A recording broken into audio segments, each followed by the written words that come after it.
إبراهيم وعلى آل إبراهيم إنك حميد مجيد اللهم بارك على محمد وعلى آل محمد كما باركت على إبراهيم وعلى آل إبراهيم إنك حميد مجيد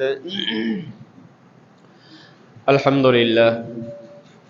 মুহতারাম সম্মানিত মুআজ্জাজ হাজিরিন, মহান আল্লাহ তাআলা দরবারে লাখ কোটি শুকরিয়া, যে মহান রব্বুল আলামিন আমাদেরকে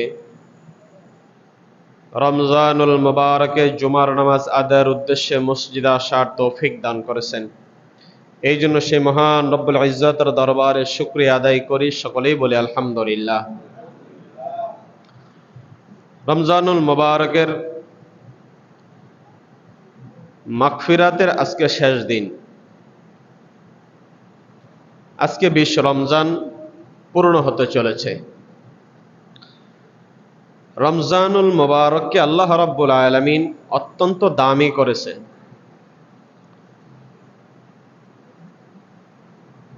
এই উম্মতি মুহাম্মাদের জন্য আল্লাহ তাআলা এই রমজানুল মুবারক স্পেশাল উপহার দিয়েছেন। এই রমজানকে এত দামি করার পিছনে কিছু কারণ আল্লাহ তাআলা উল্লেখ করেছেন কোরআনুল কারীমের মধ্যে।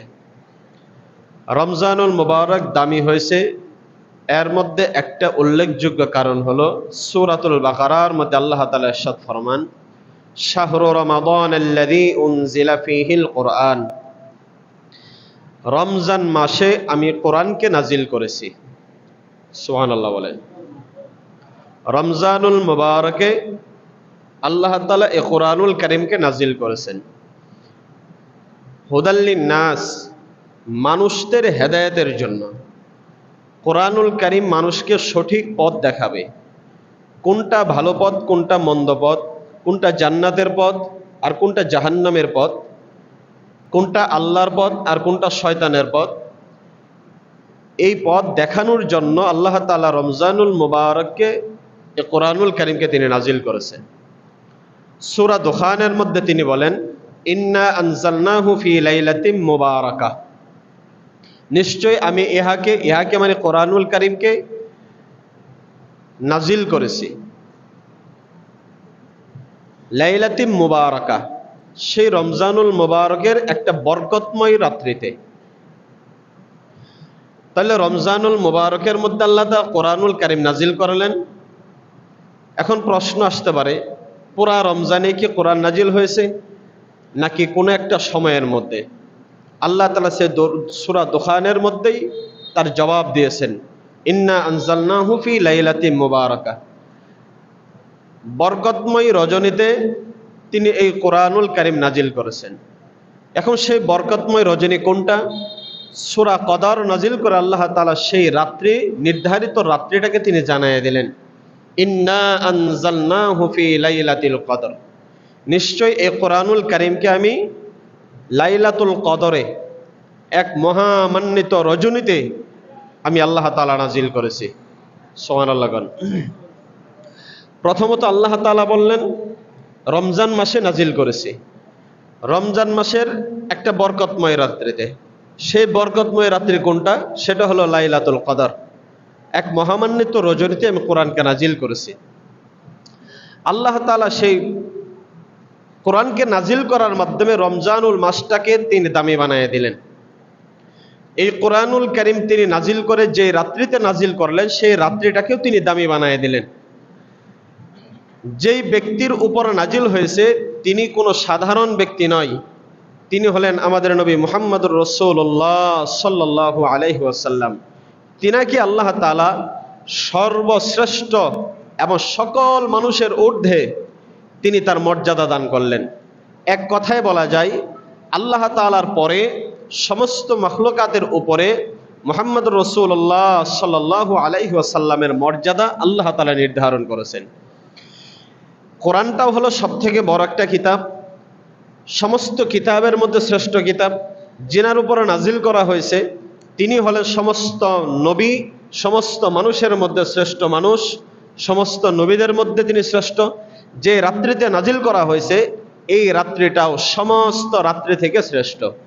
এখন যাদের জন্য নাজিল করা হয়েছে, যে মানুষদের জন্য, যারা এটা তেলাওয়াত করবে, যারা আমল করবে, ওই মানুষের মর্যাদাও আল্লাহ রাব্বুল আলামিন তিনি বলেন হাসরের দিন সমস্ত মানুষ তাদের ভেতর থেকে আম্বিয়া কিরামের মধ্য থেকে যিনি সর্বপ্রথম আল্লাহ জান্নাতে প্রবেশ করবেন তিনি হলেন মুহাম্মদুর রাসূলুল্লাহ সাল্লাল্লাহু আলাইহি সাল্লাম। এর পরবর্তী যখন উম্মতের সিরিয়াল চলে আসবে, সে উম্মতের সিরিয়ালের মধ্যে প্রথম সিরিয়ালে থাকবে আখির জামানার পয়গম্বর মুহাম্মদ রাসূলুল্লাহ সাল্লাল্লাহু আলাইহি সাল্লামের উম্মত, অর্থাৎ আমাদের সিরিয়াল। অন্য উম্মতের আগে এই উম্মত জান্নাতে যাবে। কেন? এই উম্মতের দাম সব থেকে আল্লাহ তাআলা বেশি দিয়েছেন। যে মহামান্য রজনীতে আল্লাহ তাআলা এই কোরআনটাকে নাজিল করলেন, কোরআনটাকে নাজিল করার মাধ্যমে সেই রাত্রিটাকে তিনি সর্বশ্রেষ্ঠ রাত্রি বানায় দিলেন। সেই রাত্রি সম্পর্কে আল্লাহ তাআলা সূরা নাজিল করে জানায় দিলেন। আল্লাহ তাআলা বলছেন, ইন্না আনজালনাহু ফি লাইলাতিল কদর।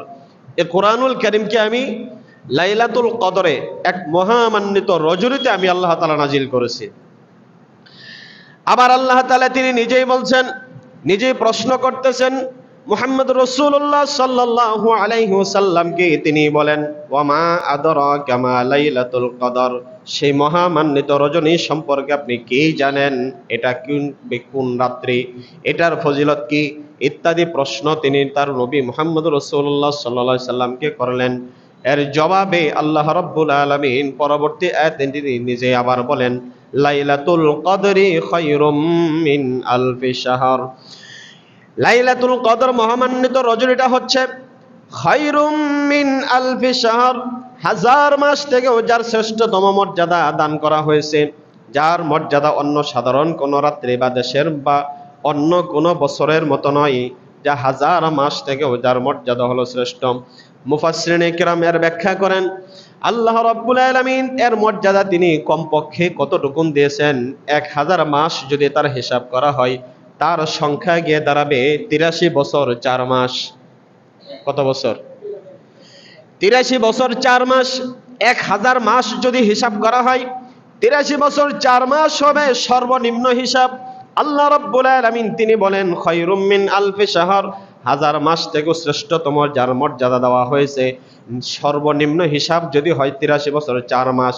এর ব্যাখ্যায় মুফাসসিরিনে কিরাম বলেন কোন মানুষ যদি তার হায়াতের জিন্দেগিতে সকল প্রকারের দুনিয়াবি ঝামেলা থেকে মুক্ত হয়ে শুধুমাত্র ইবাদতের মধ্যে থাকবে, তার ঘুম নাই, খাওয়া নাই, সংসার নাই, ব্যবসা বাণিজ্য নাই, উপার্জনের কোনো ব্যবস্থা নাই, কৃষি কারবার নাই, সব কিছু ছেড়ে দিয়ে শুধুমাত্র ওই ব্যক্তিটা যদি আল্লাহর নফল ইবাদতের মধ্যে কাটিয়ে দেয় 83 বছর 4 মাস, লম্বা সময় যদি কাটিয়ে দেয় দুনিয়ার সমস্ত কাজ কারবার থেকে মুক্ত হয়ে 83 বছর 4 মাস ইবাদত করলে তার আমলনামায় যে পরিমাণ সওয়াব লেখা হবে, একটা রাতে ইবাদত করলে তার আমলনামায় সেই পরিমাণ সওয়াব দেওয়া হয়। কোন মানুষের পক্ষে একটানা 83 বছর ইবাদত করা সম্ভব নয়। এই জায়গার মধ্যে তার অর্ধেক সময় চলে যাবে ঘুমের মধ্যে, অর্ধেক সময় চলে যাবে আরো তার দুনিয়াবি ব্যবসা বাণিজ্য কাজ কারবার করার মধ্যে, গল্প গুজবের মধ্যে, খানা পিনার মধ্যে, ওযু ইস্তেঞ্জার মধ্যে চলে যাবে, বিশ্রামের মধ্যে চলে যাবে, অসুস্থতার মধ্যেও চলে যাবে, খেলায় খেলায় সময় কাটিয়ে দেওয়া লাগবে। এরপর তার ইবাদতের সামান্য সময়টুকু হিসাব করা হবে এবং সেই ইবাদত কতটুকুন ইখলাস পূর্ণ হয়েছে, আল্লাহ সন্তুষ্টির জন্য হয়েছে এটার মধ্যে সন্দেহ থাকে, এবং সেই ইবাদত আল্লাহর কাছে গ্রহণযোগ্য হয়েছে কিনা এটার ব্যাপারে অনেক সন্দেহ থাকে। আল্লাহ গ্রহণ করতেও পারেন আবার নাও করতে পারেন। কিন্তু আল্লাহ রাব্বুল আলামিন তিনি বলে দিয়েছেন কোন ব্যক্তি যদি সেই লাইলাতুল কদরের রজনীতে ইবাদত বন্দেগী করে খায়রুম মিন আলফি শাহর, কম পক্ষে হলেও তাকে 83 বছর 4 মাস ইবাদতের সওয়াব আল্লাহ দান করে দিবেন। এর ব্যাখ্যায় মুফাসসিরিনে কিরাম আরো বলেন খায়রুম মিন আলফি শাহর, এখানে এমন একটা শব্দ আল্লাহ তাআলা ব্যবহার করেছেন যার অর্থ হলো হাজার মাস থেকেও শ্রেষ্ঠ।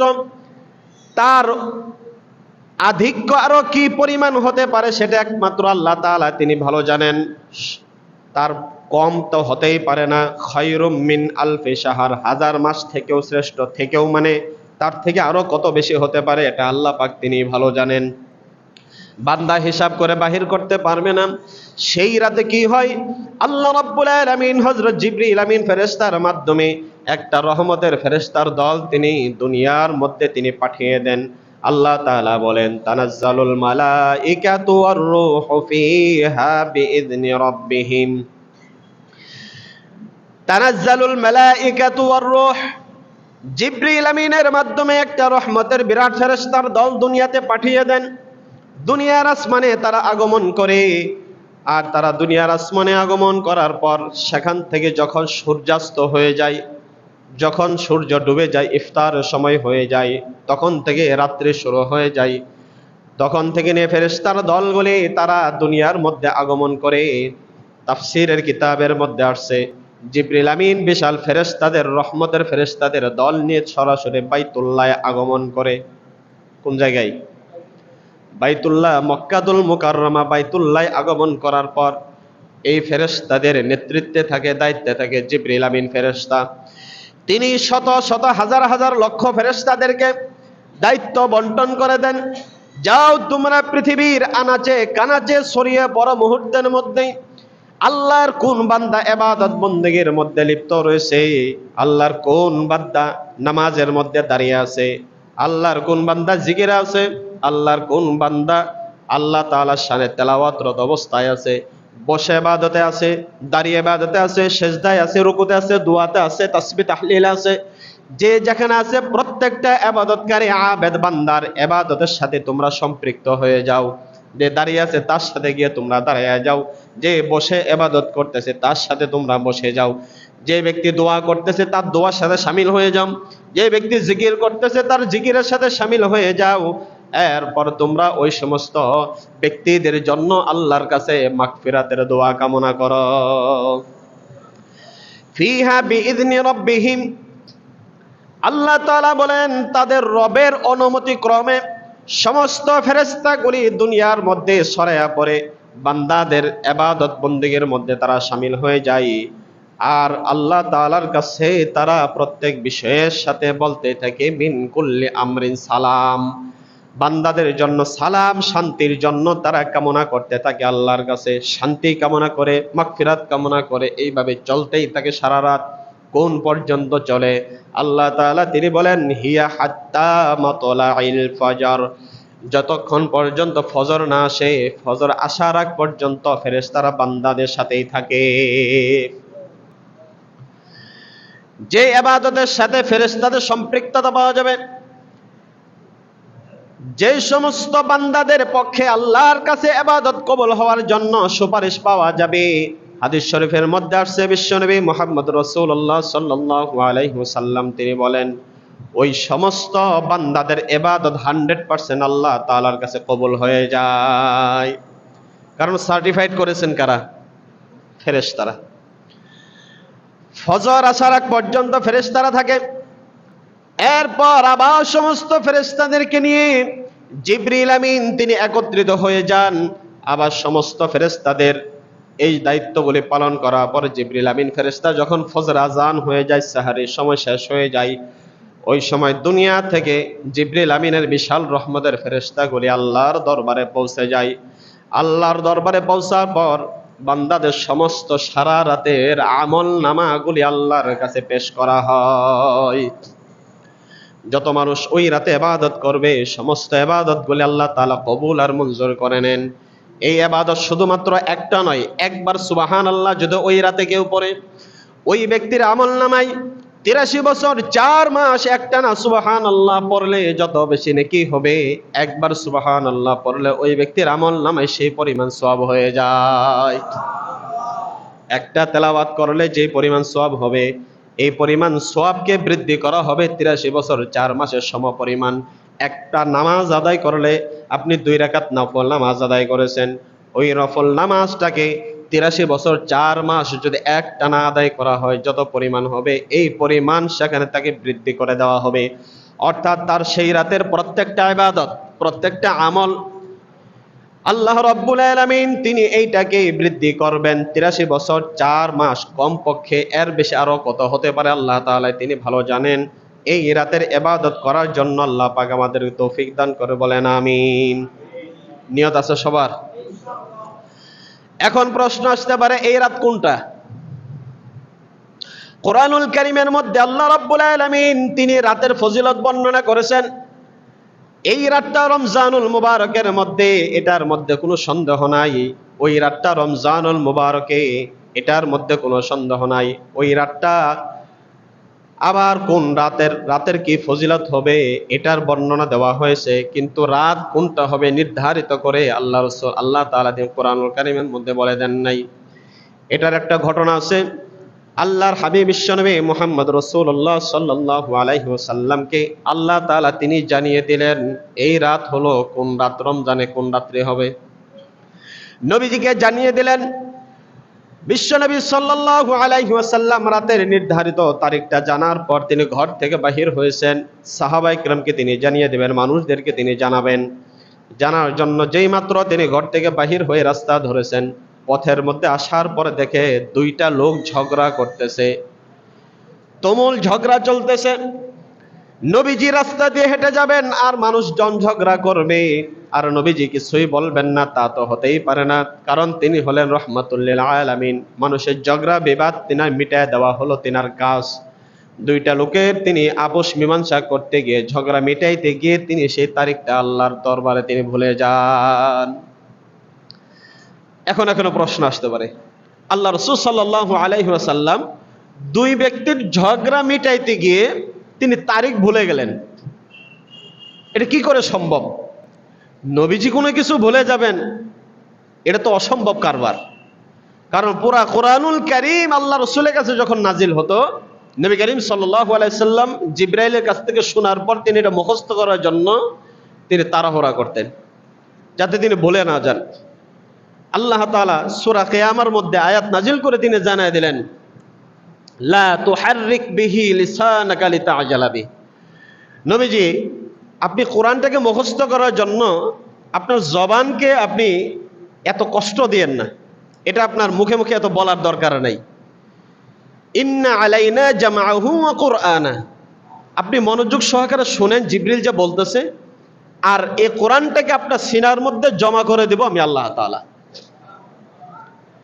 তাহলে মুখস্থ করার আমরা একটা জিনিস আয়ত্তে নিয়ে আসার জন্য, স্মরণে রাখার জন্য, একটা পড়া বলেন, একটা কবিতা বলেন, একটা হাদিস বলেন, একটা কোরআনের আয়াত বলেন, বা যে কোনো একটা রচনা বলেন, কি পরিমাণ কষ্ট করে মুখস্থ করতে হয়, বারবার পড়তে হয়। আল্লাহ রাসূল সাল্লাল্লাহু আলাইহি সাল্লাম পড়ে তিনি মুখস্থ করতে চাইলেন, আল্লাহ তাআলা নিষেধ করলেন যে আপনার তো কষ্ট করে মুখস্থ করার দরকার নাই, আপনি শুনেন মনোযোগ দিয়ে, আমি আল্লাহ তাআলা এটা আপনার মধ্যে জমা করে দেব। তাহলে বিশাল কোরআনুল কারীম এবং নবী করিম সাল্লাল্লাহু আলাইহি সাল্লাম আল্লাহ তাআলা যাহা কিছু তিনি দিয়েছেন সব কিছু, এবং এত মেধা আল্লাহ তাআলা দিয়েছেন, পৃথিবীর সমস্ত মানুষের মেধা একত্রিত করলে নবী করিম সাল্লাল্লাহু আলাইহি সাল্লামের মেধার 100 ভাগের 1 ভাগের সমান হবে না। কি পরিমাণ স্মরণ শক্তি এবং কি পরিমাণ মেধা শক্তি আল্লাহ তাআলা তার রাসূলকে দিনে দান করেছেন। তাহলে এই জায়গার মধ্যে এত কঠিন মেধা সম্পন্ন নবীজি তিনি এই কথাটা ভুলে গেলেন কেন? এটা জবাবে মুফাসসিরিন ইকরাম বলেছেন যে নবী করিম সাল্লাল্লাহু আলাইহি সাল্লামের স্মরণ শক্তি থেকে সেই তারিখটা আল্লাহ তাআলাই তিনি মুছে দিয়েছেন। আল্লাহ তাআলা তারিখটা জানাইয়াও দিলেন, আবার তারিখটা তিনি ভুলাইয়াও দিলেন। এটার কি রহস্য হতে পারে? সাহাবায়ে কিরাম থেকে এবং তাবেঈনগণ থেকে তাফসীর করা হয়েছে, ব্যাখ্যা করা হয়েছে। আল্লাহ রাব্বুল আলামিন তিনি চান বান্দা শুধুমাত্র একটা রাত্রি পাওয়ার আশায় সবগুলি রাত্রিতে ইবাদত করবে। একটা রাত্রি পেয়ে শুধুমাত্র একটা রাত্রি ইবাদত করে বান্দা ক্ষান্ত হয়ে যাবে, এটা আল্লাহ তাআলা তিনি পছন্দ করেন না। সেই একটা রাত্রি পাওয়ার আশায় বান্দা তিনি প্রতিটা রাতে আল্লাহর জন্য ইবাদত করবে। আল্লাহ রাব্বুল আলামিন সব থেকে বেশি খুশি হয়ে তাকে লাইলাতুল কদরের সওয়াব দান করে দিবেন। যেমন একটা জায়গার মধ্যে যদি বলা হয় এই একটা এরিয়ার ভিতরে সব থেকে একটা দামি হীরার টুকরা আছে, কিন্তু কোন জায়গাটার মধ্যে আছে ওই জায়গাটা নির্ধারণ নাই। এখন যদি বলা হয় এটা খুঁজে যে পাবে সে এটাকে নিয়ে নেবে, কিন্তু জায়গা নির্ধারণ নাই, নির্দিষ্ট জায়গা কোনটা, কিন্তু এরিয়া নির্ধারণ করা আছে। ধরেন 500 বর্গ ফিটের ভিতরে বা 1000 বর্গ ফিটের ভিতরে সেই দামি হীরার টুকরাটা আছে প্রায় 1 কেজি ওজনের। এখন ওই জায়গার মধ্যে মানুষজনগুলি কিভাবে খোঁজাখুঁজি করবে বলেন তো দেখি? কিভাবে খোঁজাখুঁজি করবে? শুধু কি একটা জায়গায় দিয়ে একটা কোদাল দিয়ে মাটি খুঁড়বে, নাকি এক পাশ থেকে খুঁড়ে যাবে?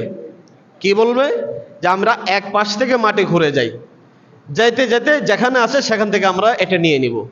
কিন্তু কোনো ব্যক্তি যদি বলে যে আমি এই জায়গাটাই শুধুমাত্র কয়েক কোদাল মাটি খুঁড়ব, সেখান থেকে আমি এটা নিয়ে নেব, কিন্তু সে আসলেও জানে না যে সেই হীরার টুকরাটা আছে কোন জায়গায়। সে অনুমান করে একটা জায়গায় খুঁড়লো, কিন্তু ভাগ্যক্রমে সে সেই জায়গা থেকে আর পেল না, তাহলে লোকটা হতাশ হবে কিনা? হতাশ হবে। এইভাবে কোনো ব্যক্তি যদি দুনিয়ার একটা সম্পদ খুঁজতে গিয়ে বিভিন্ন জায়গায় যদি সে খুঁজতে থাকে, কোথাও পাবে না, এক পাশ থেকে যদি সে ব্যক্তি খুঁজে যায়, নিশ্চয়ই সে কোথাও না কোথাও যেখানে আছে সেখানে পেয়ে যাবে, এতে কোনো সন্দেহ নাই। কারণ তাই এরিয়া নির্ধারণ করা আছে, কিন্তু জায়গা নির্ধারণ করা নাই। এরিয়ার ভিতরে খুঁজতে থাকলে সেই নির্ধারিত জায়গাটা সে চলে যেতে পারবে। ঠিক তেমনি ভাবে আল্লাহ রাব্বুল আলামিন বিশ্বনবী মুহাম্মদুর রাসূলুল্লাহ সাল্লাল্লাহু আলাইহি ওয়াসাল্লামকে তিনি তারিখটা জানায় দিলেন, সেই মহামান্বিত রজনীটা কোন রজনী হতে পারে।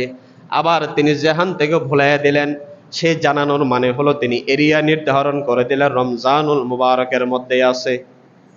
এরিয়া কোনটা বলেন না? এরিয়া কোনটা?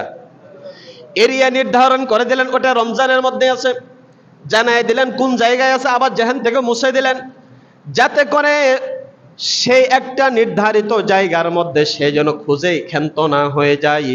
এরিয়ার ভিতরে সে প্রতিটা রাত খুঁজতে থাকবে সেই মহামান্বিত রজনীটাকে, যেই রাত্রিটা ইবাদত করলে পরে 1000 মাস ইবাদত করার থেকে বেশি সওয়াব পাওয়া যাবে। এই জন্য আল্লাহ রাব্বুল আলামিন তিনি তার হাবিবের জেহান থেকে এটা মুছে দিলেন। হাদিস শরীফের মধ্যে আসছে বিশ্বনবী মুহাম্মদ রাসূলুল্লাহ সাল্লাল্লাহু আলাইহি সাল্লাম এরিয়াটাকে আরেকটু ছোট করে দিলেন। বেশি এরিয়া, বড় এরিয়া, উম্মতের কষ্ট হয়ে যাবে, মানুষ খুঁজতে খুঁজতে হয়রান হয়ে যাবে, পরে একসময় খোঁজা বাদ দেবে। আল্লাহর হাবিব আরেকটা এরিয়া তিনি নির্ধারণ করে দিলেন, ছোট্ট করে দিলেন। বিশ্বনবী মুহাম্মদ রাসূলুল্লাহ সাল্লাল্লাহু আলাইহি ওয়াসাল্লাম তিনি বলেন, তাহাররাউ লাইলাতুল কদর ফিল বিত্রি মিনাল আশরিল আওয়াখির মিন রমাদান। এরিয়াটা ছোট্ট করে দিলেন, নির্ধারণ করে দিলেন। ওই এরিয়াটা হলো কি, আগে ছিল ধরেন 1000 বর্গ ফিটের এরিয়া, সেখান থেকে নবীজি তিনি 250 ফিটের এরিয়ার মধ্যে তিনি নিয়ে আসলেন। ওইটা হলো কি, রমজানুল মুবারকের শেষ দশকে বেজর রজনীগুলো। এরিয়া তিনি একদম ছোট্ট করে নিয়ে আসলেন। তিনি বললেন রমজানুল মুবারকের শেষ দশকে, শেষ দশকের মধ্যে 21তম রাত্রি হতে পারে, আবার 23তম রাত্রিও হতে পারে।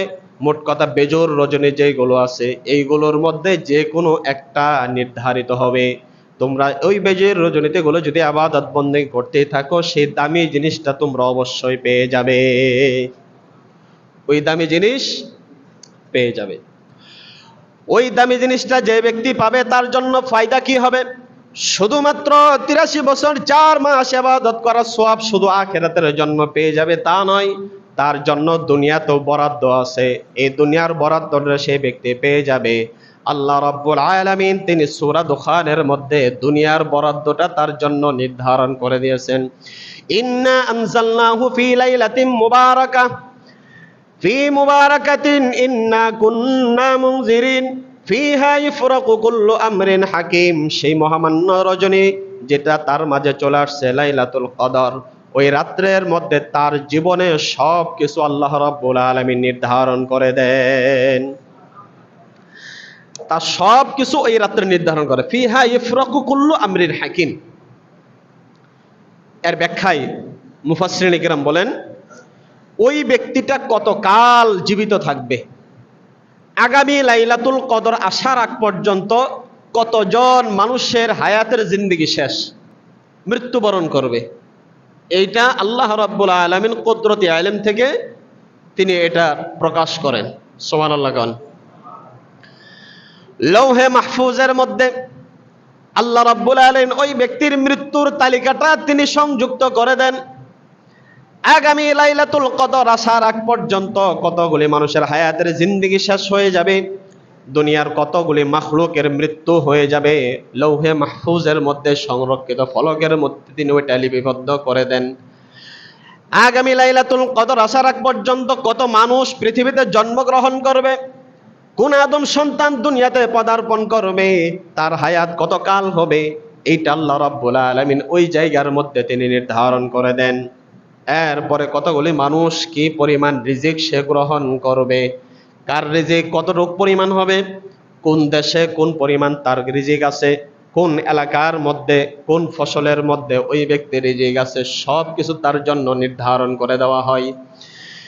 একটা হলো আমভাবে নির্ধারণ থাকে, একটা মানুষের হায়াত জিন্দেগি শুরু থেকে নিয়ে জন্ম থেকে নিয়ে মৃত্যু পর্যন্ত সে কতকাল জীবিত থাকবে, কতকাল সেই দুনিয়ার মধ্যে রিজিক ভক্ষণ করবে, কত কিছু ব্যবহার করবে, এটা আমভাবে আল্লাহ ফয়সালা করে দেন। কিন্তু খাসভাবে ফয়সালা হয় লাইলাতুল কদরের রজনীতে। এটা তো তার জন্য পুরা বরাদ্দ আছে। ৮০ বছর হায়াত, এই হায়াতের মধ্যে তার কয়শো টন খাবার আছে, কতগুলি সে কথাবার্তা বলবে, হিন্দু থাকবে না মুসলিম থাকবে, না নাস্তিক হয়ে মরবে নাস্তিক হয়ে মরবে, তার আমভাবে তার হায়াত, তার রুহ যেদিন তৈরি করা হয়েছে সেদিন থেকে আল্লাহ তাআলা ওইটা তার হায়াতের শেষ পর্যন্ত নির্ধারণ করে রাখছেন। এটা হলো আমভাবে। কিন্তু লাইলাতুল কদরে আল্লাহ তাআলা তার ১ বছরের, সেখান থেকে তার ৫০ বছর বা ৮০ বছর হায়াতের ভেতর থেকে তার ১ বছরের কি পরিমাণ বরাদ্দ ওটা তিনি খাস করে লিপিবদ্ধ করে দেন। দুনিয়ার কতটা মাখলুকাত হবে, দুনিয়ার মধ্যে কি পরিমাণ বালা মুসিবত আসবে, অথবা দুনিয়ার মধ্যে কি পরিমাণ রহমত বরকত নাজিল হবে, আর কোন মানুষটা ঈমানের উপরে থাকবে অথবা কুফরের উপরে চলে যাবে, এই সব কিছু সেই রাতের মধ্যে আল্লাহ রাব্বুল আলামিন নির্ধারণ করে দেন।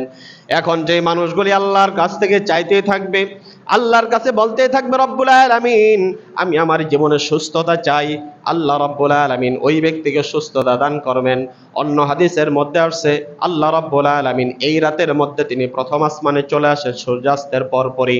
সূর্যাস্তের পর বান্দাকে ডাকতে থাকেন, বান্দাদেরকে ডাকতে থাকেন, বান্দা তোমরা কে গুনাহগার রয়েছো আমার কাছে গুনাহ থেকে ক্ষমা চাও, তোমাদেরকে ক্ষমা করে দেব। কে তোমরা অসুস্থ আছো আমার কাছে সুস্থতার জন্য দোয়া চাও, তোমাদেরকে আমি সুস্থতা দান করব। কে তোমরা রিজিকের অভাবে রয়েছো, অভাব অনটনে আছো, বিপদগ্রস্ত রয়েছো, এইভাবে আল্লাহ তাআলা তিনি বান্দাদের হাজত, বান্দাদের প্রয়োজন ধরে ধরে তিনি ডাকতেই থাকেন। আর বান্দা ওই সময় যদি আল্লাহর ডাকে সাড়া দেয়, আর বান্দা যদি আল্লাহর কাছে প্রয়োজনগুলি চাইতেই থাকে, তাহলে আগামী ১ বছর অন্ততপক্ষে তার জীবনের সফলতা দুনিয়াতে সে পেয়ে যাবে। ওই রাত্রে আসলে বলে আম্মা জান আয়েশা রাদিয়াল্লাহু তাআলা আনহা তিনি বলেন আমি বিশ্বনবী মুহাম্মদ রাসূলুল্লাহ সাল্লাল্লাহু আলাইহি ওয়াসাল্লামকে জিজ্ঞাসা করলাম আরাইতু ইন আলিমতু আইয়া লাইলাতিন লাইলাতুল কদরি মাযা আকুলু, ওগো নবীজি আমি আমার জীবনে কখনো যদি লাইলাতুল কদর পেয়ে যাই, আর যদি সেই লাইলাতুল কদরটা পাওয়ার পর আমি কিভাবে আল্লাহর কাছে দোয়া করব, কোন বস্তুটা আল্লাহর কাছে চাবো। ওই সময় বিশ্বনবী মুহাম্মদ রাসূলুল্লাহ সাল্লাল্লাহু আলাইহি ওয়াসাল্লাম তিনি আম্মা জান আয়েশাকে বললেন আয়েশা সব থেকে তুমি একটা দোয়া বেশি বেশি পড়বে, সেই দোয়াটা হলো আল্লাহুম্মা ইন্নাকা আফুউন তুহিব্বুল আফওয়া ফাআফু আন্নী। আল্লাহ আপনি ক্ষমাশীল, আপনি ক্ষমা করাকে ভালোবাসেন, অতএব আপনি আমাকে ক্ষমা করে দেন। একটা মানুষকে যদি আল্লাহ তাআলা ক্ষমা করে দেয় তাহলে তার জীবনের সব থেকে বড় সফলতা পেয়ে গেল। আর একটা মানুষ দুনিয়ার মধ্যে আখিরাতের মধ্যে সবকিছু পাইলো, আল্লাহর ক্ষমা পাইলো না, ওই ব্যক্তিটার থেকে হতভাগা মানুষ আর কেউ নাই। আল্লাহ তাআলা তিনি বলেন কুল্লু নাফসিন যায়িকাতুল মাউত ওয়া ইন্নামা তুওয়াফাউনা উজুরাকুম ইয়াউমাল কিয়ামা। হাসরের ময়দানে একটা মানুষের সফলতা কি হবে? একটা মানুষের সফলতা হবে ফামান যুহজিহা আনিন নারি ওয়া উদখিলাল জান্নাতা ফাকাদ ফাজ। জাহান্নামের অপরাধী থেকে, জাহান্নামের আসামির নাম থেকে আল্লাহ তাআলা তাকে ক্ষমা করে জান্নাতের ফয়সালা করে দিবেন। ফামান যুহজিহা, এই ব্যক্তিটাই হলো সব থেকে বড় সফল, এটা হলো তার জীবনের সফলতা। আর যদি কোনো মানুষ দুনিয়ার মধ্যে 1000 বছর ইবাদত করেছে, আল্লাহ বলেন আমি তোকে মাফ করলাম না, তোর কোনো ক্ষমা নাই। এই ব্যক্তির 1000 বছর ইবাদতের কোনো মাফ নাই, কোনো দাম নাই। ওই ব্যক্তি নিঃসন্দেহে জাহান্নামে চলে যাবে। আর কোনো মানুষ যদি সে জীবনে কোনো ইবাদত করে না, শুধুমাত্র ঈমান ছিল, আল্লাহর কাছে ক্ষমা চেয়েছে, নির্ধারিত সময়ে তিনি এমনভাবে ক্ষমা চেয়েছে, আল্লাহর কাছে মাফ চেয়েছে, আল্লাহ বলেন বান্দা তোর জীবনের সমস্ত গুনাহগুলি মাফ করে দিলাম। এই ব্যক্তির থেকে সৌভাগ্যবান ব্যক্তি আর কখনো কেউ হতে পারে না। এই জন্য আল্লাহ রসুল কোন দোয়া শিখাই দিলেন? লাইলাতুল কদর আসলে, বিশেষ করে রমজানুল মুবারকের শেষ দশকে আমরা দোয়া করব, আল্লাহুম্মা ইন্নাকা আফুউন তুহিব্বুল আফওয়া ফাআফু আন্নী। দোয়াটাকে শিখতে পয়সা লাগবে? কষ্ট লাগবে? পড়তে কি পয়সা লাগবে?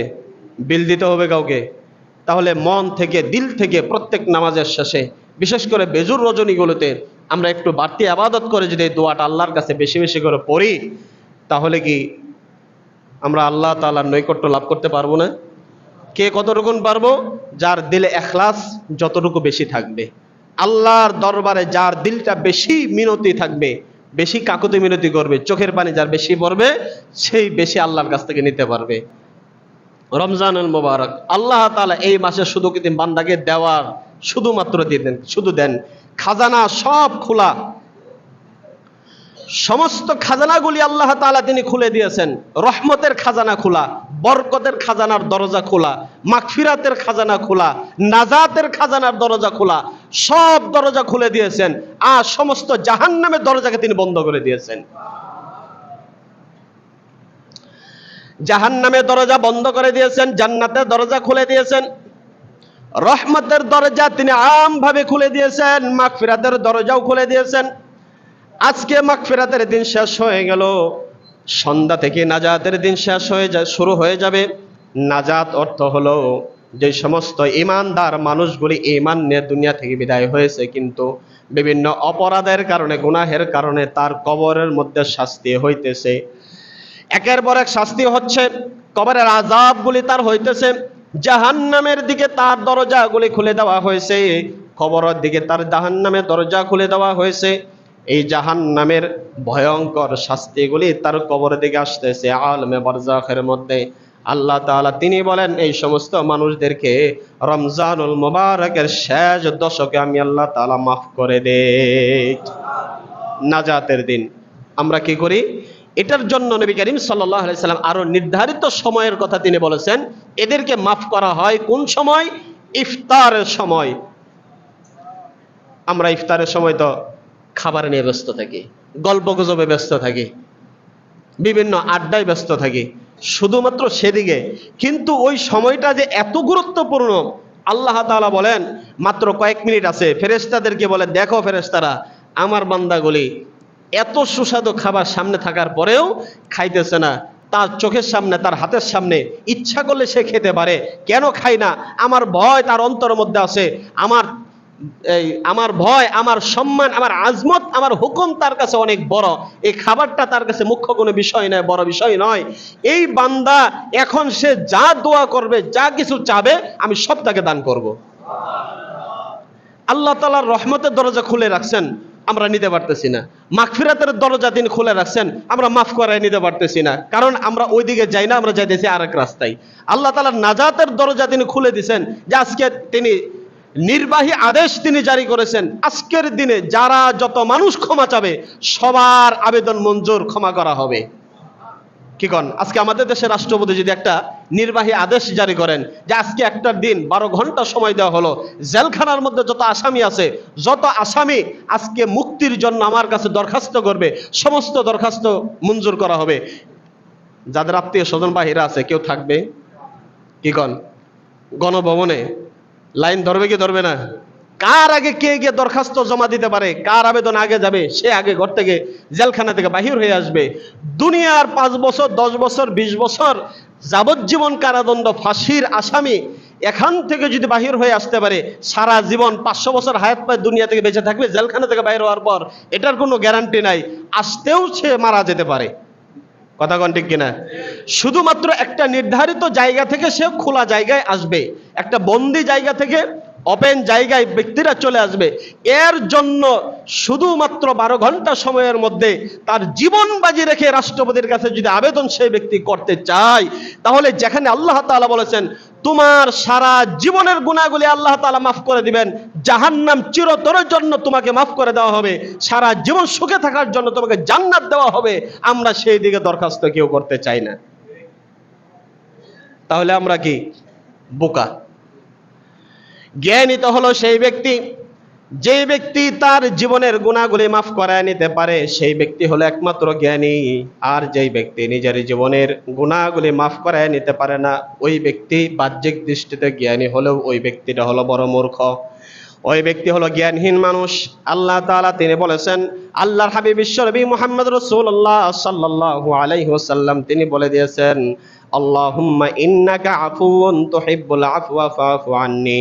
যে ব্যক্তি এই দোয়া করবে তার জীবনের সমস্ত গুনাহগুলি আল্লাহ রাব্বুল আলামিন মাফ করে দিবেন।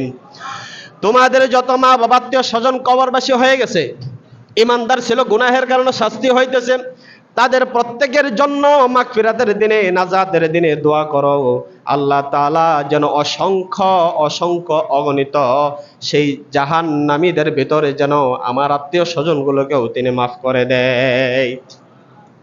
আমরা এই নাজাতের দিনগুলো আমরা আত্মীয় স্বজনের জন্য দোয়া করব, ইনশাআল্লাহ পারবো তো? কারণ তারা কবরের মধ্যে খুব অসহায়, তাদের সাহায্য করার মতো কেউ নাই, আল্লাহর হাওয়ালায় চলে গেছে। এই জন্য আমাদের প্রত্যেকের দায়িত্ব হলো আমাদের আত্মীয় স্বজন যারা আছে, পূর্বপুরুষ কবরবাসী, তাদের জন্য নাজাতের ব্যাপারে আল্লাহ তাআলার কাছে দোয়া করা। এখন লাইলাতুল কদরের আলোচনা আমরা করলাম, এর বহু ফজিলত শুনলাম, এটা তো আমাদের গ্রহণ করতে হবে।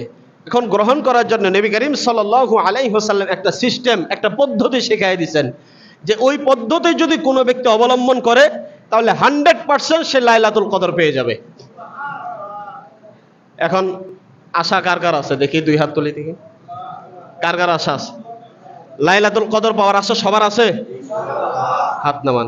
তাহলে নবীজি সাল্লাল্লাহু আলাইহি ওয়াসাল্লামের দেখানো পদ্ধতিতে যদি আমরা তালাশ করি তাহলে 100% পেয়ে যাবে, এত কোনো সন্দেহ নাই। সেটা কি? রমজানুল মুবারকের শেষ দশকে মসজিদের মধ্যে ইতিকাফের নিয়ত অবস্থান করা। সুবহানাল্লাহ গান। ইতিকাফ যে করবে সে 100% লাইলাতুল কদর পেয়ে যাবে, এর মধ্যে কোনো সন্দেহ নাই। লাইলাতুল কদর আমরা সবাই পেতে চাই, বেনিফিট সবাই পেতে চাই, কিন্তু বিনিয়োগ করতে রাজি না। লভ্যাংশ সবাই পেতে চাই, কিন্তু ওই জায়গার মধ্যে পরিশ্রম করতে কেউ আমরা রাজি না। পরিশ্রম তো নয়, সব থেকে আরামের জায়গা হলো মসজিদ, ওই মসজিদের মধ্যে ইতিকাফ করা। আল্লাহর হাবিব সাল্লাল্লাহু আলাইহি সাল্লাম বলেছেন, এটা হলো সুন্নতে মুআক্কাদায়ে কিফায়া। এক মহল্লার মধ্যে যদি একজন মানুষে বসে সমস্ত মহল্লাবাসীর জন্য হক আদায় হয়ে যাবে। সুন্নতে মুআক্কাদায়ে কিফায়া কোনো ব্যক্তি যদি আদায় না করে তাহলে মহল্লার সমস্ত মানুষ সুন্নতে মুআক্কাদা তরক করার গুনাহগার হয়ে যাবে, আর লাইলাতুল কদরের বরকত থেকে সম্পূর্ণ মহল্লাবাসী বঞ্চিত হয়ে যায়।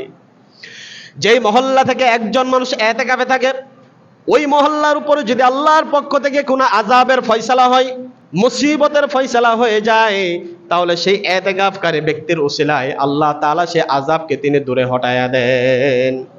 আর ওই এলাকাবাসীর জন্য, মহল্লাবাসীর জন্য আল্লাহর পক্ষ থেকে রহমত নাজিল হয়। এলাকাবাসীর কবরস্থানের কবরওয়ালাদের কবরের আযাবকে আল্লাহ তাআলা মাফ করে দেয়, রহমত প্রাপ্ত হয়, বরকত প্রাপ্ত হয়। লাইলাতুল কদরটা 100% সে ব্যক্তি পেয়ে যায়। সমস্ত মহল্লাবাসীদের জন্য এক বড় নিয়ামত হলো ইতিকাফ করা। নিয়ত আছে কি সবার? যার যার নিয়ত আছে প্রত্যেকের মহল্লা মসজিদে আজকে বেলা ডোবার আগে, আসরের পরে, ইফতারের পূর্বে সামানাপত্র নিয়ে মসজিদে আমরা ঢুকে যাব ইনশাআল্লাহ। পারবো তো? ইতিকাফকারী ব্যক্তির অনেক ফজিলত আছে। এক নাম্বার, ইতিকাফকারী ব্যক্তিকে আল্লাহ তাআলা তিনি সরাসরি মাফ করে দেন, তার জীবনে কোনো গুনাহ থাকে না। এলাকার মধ্যে যত মানুষ যত ভালো কাজ করে, মহল্লার মধ্যে যত মানুষ যত ভালো কাজ করে, একজনে মানুষকে দান করতেছে, একজন জিকির করতেছে, একজন নামাজে আছে, একজন তেলাওয়াতে আছে, সমস্ত মানুষের ভালো কাজের নেকিগুলি এক জায়গায় করে যে ব্যক্তি ইতিকাফ করে তাকে আল্লাহ তাআলা দান করে দেন। আর এলাকার মধ্যে যত ভালো কাজ হয়, সমস্ত ভালো কাজের মধ্যে এই ব্যক্তি যদি শরীক হতে না পারে, কারণ এই ব্যক্তি, আল্লাহ তাআলা বলেন, এই যদি বাহিরে থাকতো অবশ্যই ভালো কাজগুলিতে শরীক হতে পারতো। জানাজা থাকে, সমাজের উন্নয়নমূলক কাজ থাকে, সৎকার কাজ থাকে, দানের কাজ থাকে, অনেক ভালো ভালো কাজ সমাজের মধ্যে করে। এই যদি মসজিদের বাহিরে থাকতো অবশ্যই ভালো কাজগুলির মধ্যে সম্পৃক্ত থাকতো। যেহেতু সে এতেকাফের জন্য মসজিদ অবস্থান করতেছে, যত ভালো কাজ হইতেছে সমাজে সমস্ত ভালো কাজের সওয়াব এই ব্যক্তি পেয়ে যাবে। সমস্ত গুনাহ থেকে ওই ব্যক্তিরা মুক্ত থাকে, কারণ মসজিদ হলো গুনাহমুক্ত। চাইলে ওই ব্যক্তি গুনাহ করতে পারবে না, গুনাহ থেকে সম্পূর্ণ মুক্ত হয়ে যায়। আর ওই ব্যক্তির আমল নামায় কমপক্ষে 83 বছর 4 মাস ইবাদতের সওয়াবটা হয়ে যায়। আর 83 বছর 4 মাস, এইটাকে রমজানুল মুবারকে 70 গুণ করেন, কত হয়? 83 বছর 4 মাস পূরণ 70। এখন হিসাব করে বাড়িতে গিয়ে দেখবেন যে এক রাত ইবাদত করলে রমজানুল মুবারক এটাতে 70 গুণ বৃদ্ধি করে আল্লাহ তাআলা দিবেন। এটার পরিমাণ কত হতে পারে? বনি ইসরায়েলের এক ব্যক্তি ছিল, ওই ব্যক্তির জীবনের হায়াত ছিল 1000 বছর। কত বছর? 1000 বছর হায়াত ছিল ওই ব্যক্তি সারাটা জীবন, সেই ব্যক্তি সারা দিন রোজা রাখছে, রাতে দাঁড়িয়ে দাঁড়িয়ে ইবাদত করেছে। আবার যখন জিহাদের সময় চলে আসছে, ওই জিহাদের সময় রোজা রেখে ওই ব্যক্তি জিহাদ করছে। ফজিলত কি কম না বেশি? পুরা হায়াতের জিন্দেগি বালেগ হওয়ার পর থেকে সারাদিন রোজা রাখতো, রাতে ইবাদত বন্দেগিতে কাটাইয়ে দিত। আবার যখন জিহাদের ডাক আসতো, রোজা রেখে এই ব্যক্তি জিহাদে অবতীর্ণ হইতো। তাহলে এই ব্যক্তির থেকে ইবাদতকারী ব্যক্তি কি আরো কেউ আছে? এত বড় ফজিলতওয়ালা ব্যক্তি।